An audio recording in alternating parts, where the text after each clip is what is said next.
भगवान की। और ये बड़े भ्राता जी हैं जितेंद्र यादव भैया दरोगा जी अनवारा टूडला से आए हुए, और डॉक्टर संजय यादव भैया प्रधान जी टूडला से, और शैलेंद्र यादव भैया अनवारा। ये जो भ्राता जी आए हुए हैं बहुत आभार व्यक्त करती हूँ, समय निकाल के आए हैं। इनके यहाँ हमारी भागवत है कथा 12 जून को यहीं पे अनवारा में टूडला के पास, तो बहुत बहुत आभार व्यक्त करती हूँ, सम्मानित कर रहे हैं। ठाकुर जी से कामना करती हूँ कन्हैया सुख और संपत्ति प्रदान हो, गोविंद सभी इच्छाएं पूर्ण करते रहे, और कान्हा जी का आशीर्वाद आप पर आपके परिवार पर बना रहे। एक कन्हैया शिवलासा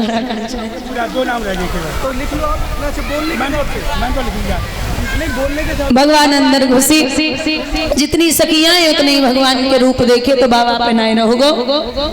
और जब बाबा पे नहीं रहा गया, साड़ी उतार के रख दी और महाराष्ट्र में नृत्य करने लगे, नाचने लगे हैं महाराष्ट्र में। नाचते नाचते मैया की निगाह पहुंची तो सखियां देख रही हैं कि हर सखी के पास, हर सखी के पास अलग अलग कृष्ण के रूप अपनी अपनी जगह पर, जहां जहां सखियां हैं वहां वहां भगवान है। तो सखियों को ये अहम हुआ कि प्रभु हमारे बंधन में है, भगवान हमारे बंधन में है।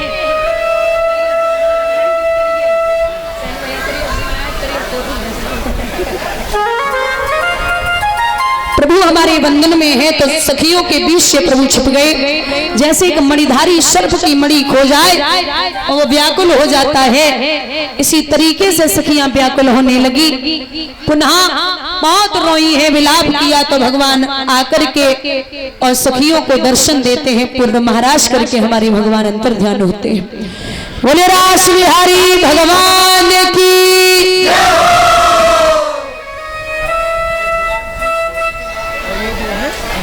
और हमारे यज्ञपति जी, उनकी धर्मपत्नी माल्यार्पण करके गई है दादी जी, और 501 रुपए से सम्मानित किया है। और परीक्षित जी, उनकी धर्मपत्नी जी माल्यार्पण करके गई है और 501 रुपए से सम्मानित किया है। और श्री मुलायम सिंह फौजी साहब, उनके नाती संजीव नाती पंती है नथा से 501 रुपए से सम्मानित कर रहे हैं। और माल्यार्पण की ये भगवान सुख और संपत्ति प्रदान करते रहे, ठाकुर जी का आशीर्वाद बना रहे, विलास और आकांक्षा है। महाराज श्री सुखदेव भगवान बोले कि प्रभु ने अपने मामा के यहाँ जाकर के अपने मामा कंस का वध कैसे किया है।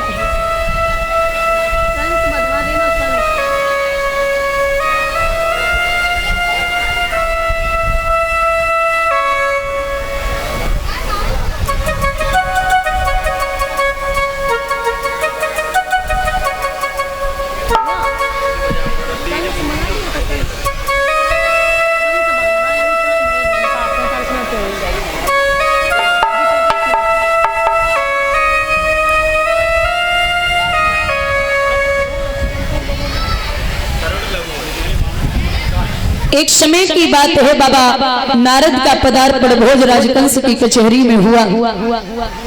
तो वहां पर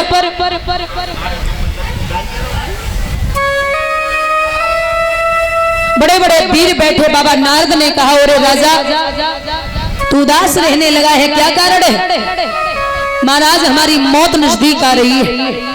अरे बाबा रे तू पागल है, तुझे मैं लास्ट युक्ति बताता हूँ। अब हमारे बुजुर्गों से निवेदन है मेरा, जरा ध्यान से सुन लेना।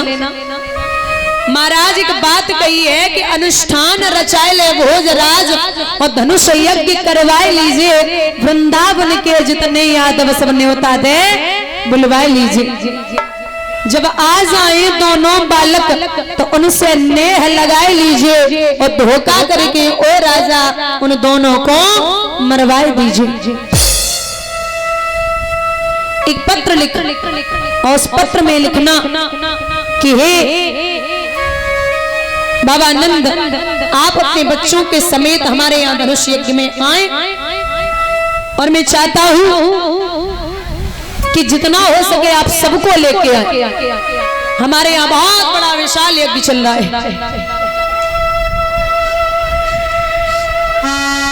पत्र अक्रूर जी को दिया। अक्रूर जी जब उस चिट्ठी को लेके चले तो विचार करते जा रहे हैं कि अरे कंस तू कब सुधरेगा।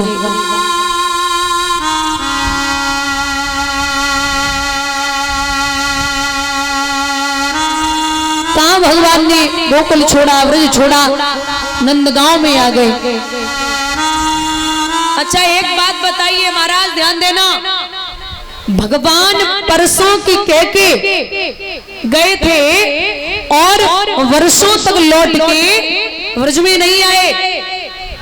भागवत में नहीं, गर्ग संहिता का प्रमाण है कि भगवान के 3 पटरानियां और थी, श्री राधा, भूदेवी और गिरिजा। ये जो राधा है ये भगवान की पत्नी है। भांडीर वन में ब्रह्मा जी ने अपने हाथों से राधा और कृष्ण का विवाह करवाया था। आप गर्ग संहिता उठा के देख ले। दूसरी पत्नी है भूदेवी। भूदेवी यानी कि पृथ्वी, ये भगवान की पत्नी है। तीसरी है बिरजा। बिरजा है नदी। एक दिन भगवान बिरजा के साथ बैठे विहार कर रहे थे तो जाकर के दामा ने राधा से कहा कि तू रोज ढिंढोरा पीटती है कि कृष्ण हमें बड़ा प्रेम करते हैं, आज देख ले वो बिरजा के साथ बैठे विहार कर रहे। राधा वहां से भागी और भाग करके जैसे ही देखा तो महाराज बिरजा तो नदी रूप में परिणित हो गई और भगवान अंतर ध्यान हो गए। राधा गुस्से में वापस आई और वापस आकर के को भवन में लेट गई। भगवान ने बड़ो मनाई और पगली, मैं तेरी सौगंध खाता हूं कि मैं आपके अलावा इतना प्रेम किसी को नहीं करता। राधा को भगवान मना रहे लेकिन राधा नहीं मान रही। वहां दामा खड़ा था पास में, उसने श्राप दिया कि अगर तू कृष्ण की बात नहीं मान रही है, वो बार बार मना रहे, तुझ पे कोई असर नहीं है, तो जा, मैं तुझे श्राप देता हूं कि तेरा और भगवान का भेंटा 100 वर्षों तक नहीं होगा। 100 वर्षों तक। राधा बेहोश हो गई तो भगवान ने आंखों में आंसू लेके जवाब दिया कि हे देवी, अब बात तो विफल नहीं हो सकती, लेकिन मैं आपसे वादा करता हूं कि भले ही 7 दिन में एक पल के लिए दर्शन क्यों न देता रहूंगा। यही कारण था भगवान परसों की कह के मथुरा के लिए चल रहे और वर्षों तक लौट के नहीं आए।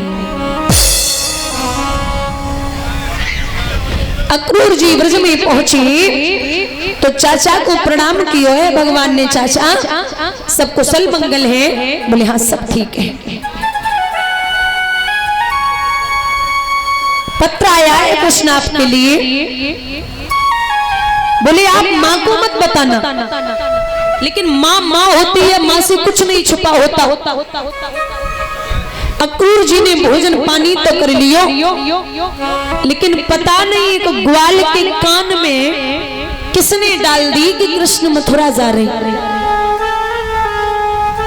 सब गोपियां ग्वाल बाल भगवान के दरवाजे पर पहुंचे। संध्या का समय है तो संध्या के समय गोपियों के रोने की आवाज मैया यशोदा के कानों में पहुंची।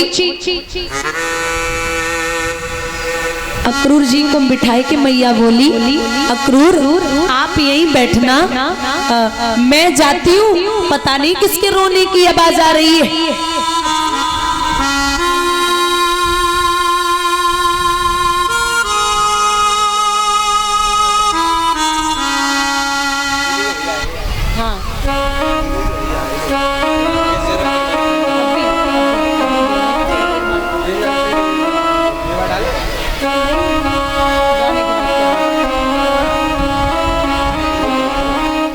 बंधुओं,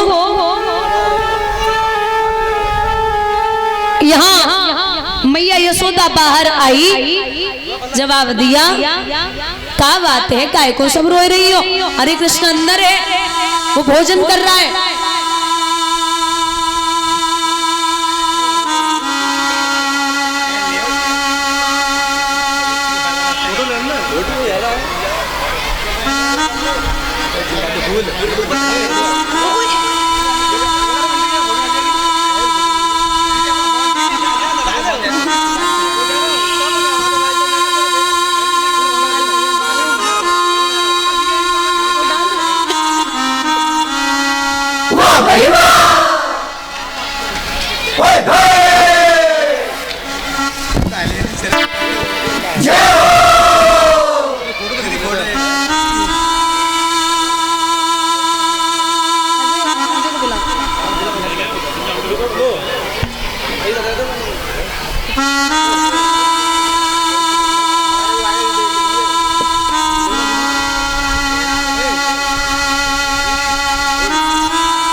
ये जितने भी भाई बंधु हैं, ये बांके बिहारी कमेटी सुजानपुर से, ये इसी साल भागवत हुई थी, शायद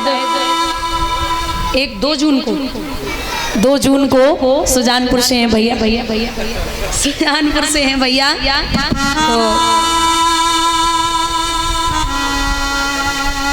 बहुत आभार व्यक्त करती हूँ।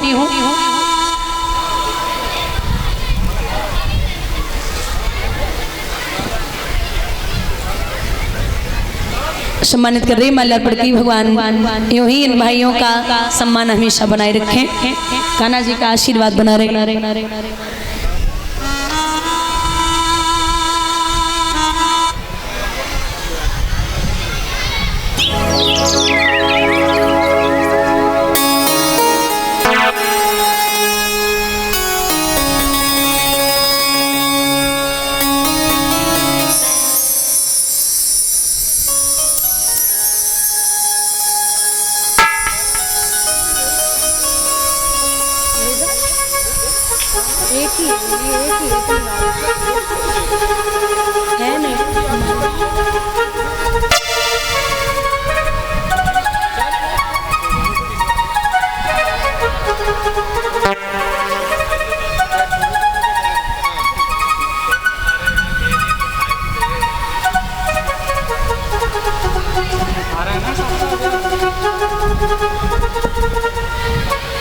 महाराज, गोपियां बोली है, आपको पता है कि प्रभु हमारे कान्हा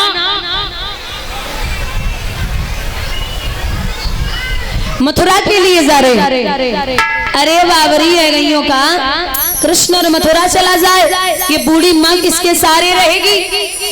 मेरो लाला कबू मथुरा ना जावेगो। एक बात कही है, अरे ओ मैया तो को नाए पता कृष्ण मथुरा क्यों जा रहे हैं? बोले क्यों? बा ज्ञान बान धानी पंडित अनेक रहे, यहाँ गोप ग्वाल गोपियां गमारी हैं, यहाँ घास फूस की बनी झुपड़ियां हैं, बासंग मरमर के बने महल और वटारी हैं, यहाँ फुवरियों के बने हुए साग हैं, 56 प्रकार के भोजन बनाती सुकुमारी हैं। अरे नाथ को जहाँ रुचि होगी वहां जाएंगी। याद दादा याद रखना कि ये गाय और बछड़े बोल नहीं सकते, लेकिन आंखों से अश्रुधारा बह रही है, व्याकुल है, मानो ये कह रहे हो कि आज से मुझे भोजन कराने वाला, मुझे मेरी माँ का दूध पिलाने वाला कौन होगा? इतनी इतनी व्याकुलता है। और कहा ना हो, क्योंकि हम जैसे लोग या आप कई रिश्तेदारी में जाएं और 7, 8, 10 दिन तक रुक लें और 10 दिन बाद जब घर आए तो आपका लगाव इतना बढ़ता है कि अंदर से तकलीफ होती है। आप कहीं जाएंगे और रुकेंगे, जब वापस घर आएंगे तो तकलीफ होगी, लेकिन प्रभु तो महाराज 11 वर्ष तक ब्रज में रहे। भला उन गोपियों को, ग्वालों को कौन समझाए?